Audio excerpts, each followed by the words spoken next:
In the words of Nelson Mandela, we know too well that our freedom is incomplete without the freedom of the Palestinians. With this profound thought, we begin our journey into the heart of a region that has long been marked by a conflict that seems as intricate as it is enduring: Palestine and Gaza. One cannot begin to comprehend the depth of the struggle without first acknowledging the humanity at the center of it all. Before the politics, before the territories, before the ceasefires and the treaties, there are human beings. Individuals who, like you and I, dream of peace, stability, and the chance to live a life free of fear and oppression. Picture this: a mother in Gaza, her heart filled with love and worry as she sends her children off to school, praying for their safe return. A father in the West Bank working tirelessly under the scorching sun, his every effort aimed at providing a better future for his family. These are not just stories, but realities lived every day in the lives of Palestinians. Their struggle is not defined by the headlines that occasionally capture global attention, but by the unseen battles fought in the quiet corners of their existence. The resilience in their spirits, the determination in their hearts, the hope that fuels their fight for freedom. These are the true elements of their narrative. Yet even in the midst of this adversity, there is an enduring sense of community and solidarity. Neighbors helping neighbors, strangers becoming friends, people standing together in the face of adversity. It's a testament to the strength of the human spirit, a beacon of hope in a sea of uncertainty. As we delve deeper into this topic, let's remember that at the center of this geopolitical quagmire are real people. People with dreams, aspirations, loves, and losses. People who deserve to have their voices heard, their stories told, and their struggle acknowledged.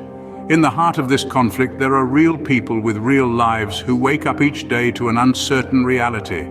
They say that the first casualty of war is truth, but the real casualty is always human lives. This statement resonates profoundly when we delve into the human cost of the conflict in Palestine and Gaza.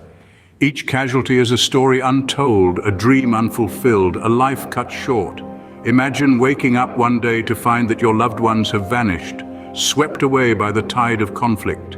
The pain of such loss is immeasurable, the void unfathomable. We've heard heart-rending stories from people who have lost their dearest ones: fathers, mothers, children, friends. Their lives disrupted, their homes turned into rubble, their dreams shattered like glass. But the human toll doesn't stop there.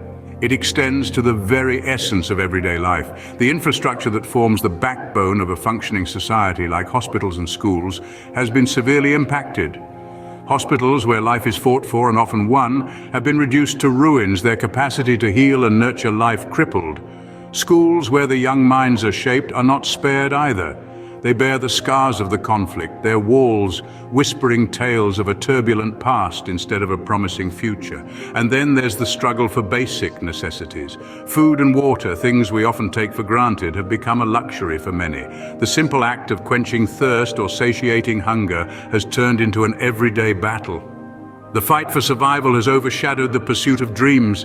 In the midst of all this, it's easy to get lost in the numbers. The countless lives lost, the numerous homes destroyed, the endless days of suffering.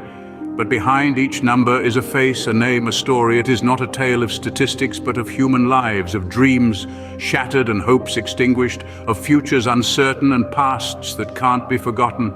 Let us remember that this is not just about the numbers. This is about the human cost, the shattered lives, the lost potential.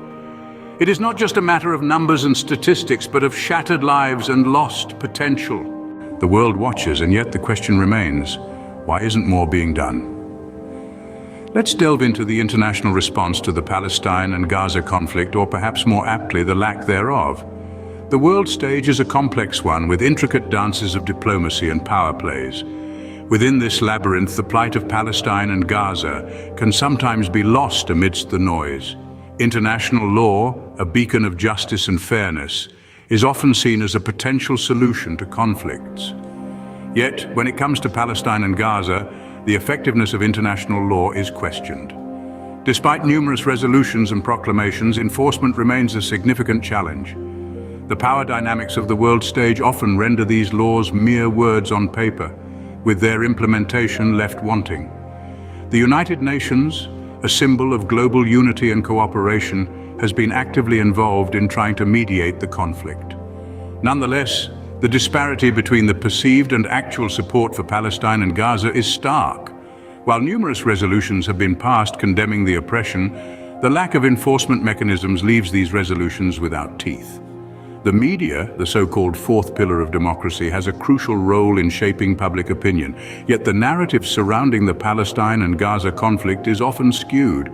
The severity of the oppression is sometimes downplayed, and the human toll is often buried under the weight of sensational headlines.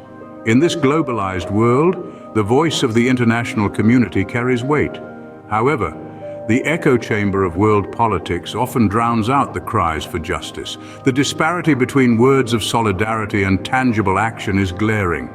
The international community, while quick to condemn, is often slow to act. This disparity, this gap between rhetoric and action, is a stark reminder of the complexities of international politics.